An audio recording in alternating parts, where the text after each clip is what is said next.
What's up, everybody?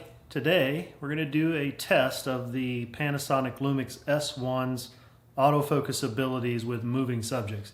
The video I did last time, we talked a little bit about how I've utilized the S1 in wedding photography and videography situations, and I find the autofocus to be, fairly reliable.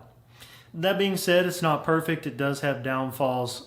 I have the camera set up right now in 1080 60 frames per second. We're in an office environment with beautiful fluorescent lighting, lots of hard surfaces and good echoes that you're probably putting up with. But I thought most of the autofocus tests have been outside in bright light, contrasty environments. So let's test it in a real world environment. Something like this office, which doesn't have great lighting, and we have the camera set at ISO 3200, auto white balance, 1080, 60 frames per second, so our shutter is at 125. And we're going to do some tests, see how the autofocus does on a moving subject down this long hallway, practical real world examples. So let's test it out, see how it does. Here we go.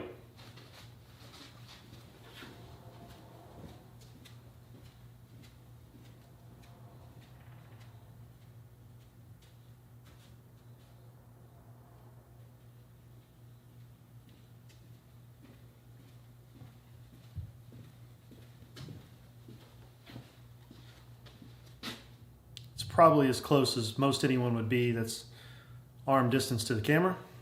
Let's do it again.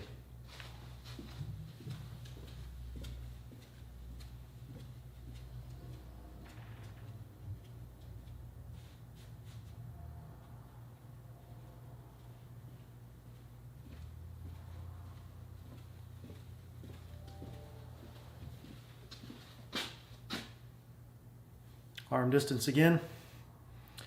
All right, let's move off, come back, off and come back. The popular test everyone likes to do, right?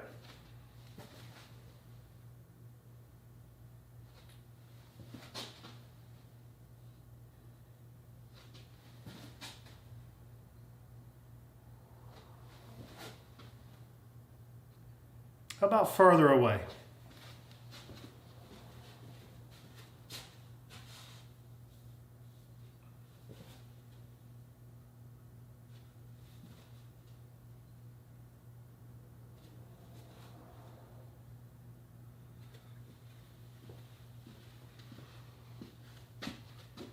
Should be noted that all these tests are done with Firmware 1.2, which was downloaded and updated. I'm also using the native Lumix lens, the 24 to 105, and it is upgraded to Firmware 1.1, which is the latest, I believe.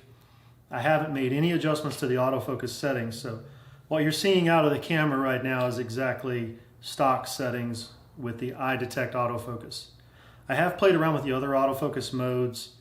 I find that sometimes I like the single area autofocus, so for those of you who are used to the GH5s and the autofocus that we all kind of became accustomed to, or at least I did personally, I always kind of used the one area, which is kind of, what I would create was a diamond patterned area kind of in the middle of the screen that I used for autofocus.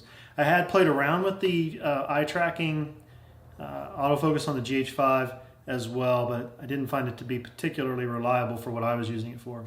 So the lens is at f4, wide open as far as for what that lens will do at 24. And so what you're seeing right now is an example of that. We could run some tests in 24 frames per second, 4K versus 60, but honestly, when I did those tests, I didn't really see any difference in its performance. So I think what you're seeing now is going to be a good example. Strictly for file size, I use 1080, but certainly you could do 4K, run the same test. So I hope this was helpful. Gives you some ideas about what you can look for in the S1 as far as its autofocus performance and what it does, sort of in some different scenarios. Like I said, I've probably had 80 to 85% success rate with it, but it's not as reliable, I don't think, as the Sony phase detect or the Canon dual pixel. But if you're in the Lumix line, I think you'll find that this autofocus definitely performs better, and I expect Panasonic, with their history, will continue to improve that over time with additional firmware updates as time goes on. I do have the V-Log upgrade coming as well. Looking forward to putting that on and testing some of the additional features of that, but it's currently back ordered with B&H. Waiting for them to send it as soon as they have that, and we'll play around with that as well. Thanks for watching. We'll see you again soon.